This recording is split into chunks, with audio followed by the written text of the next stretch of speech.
Hi guys, ayan, magluluto ako ng sinigang na salmon. Ito, ganito ako magsigang guys. Inilagay ko na yung sibuyas, luya, kamatis, at saka ito sili guys. Sili galing sa aking garden guys. So fresh na fresh at saka ito organic. Oh, ito na guys, lagay ko na to.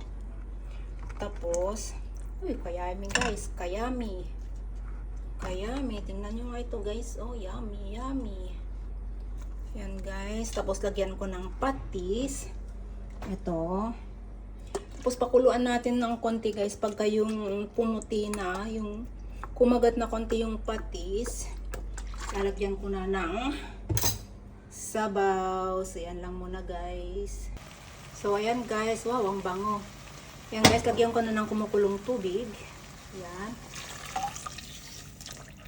Sarap pumigaw, plano na't malamig. Wow, ay, ang taba. Oh, wow. Yan guys, tapos pag kumulo, lagay ko na yung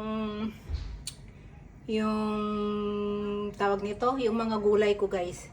Yung sariwa din guys, mustasa. Galing din sa aking garden. Tapos ilagay na itong halo niya. Ayan guys, hindi marumi yung kuko ko guys. Mancha ng mga gulay-gulay. Yan lang guys. Bye.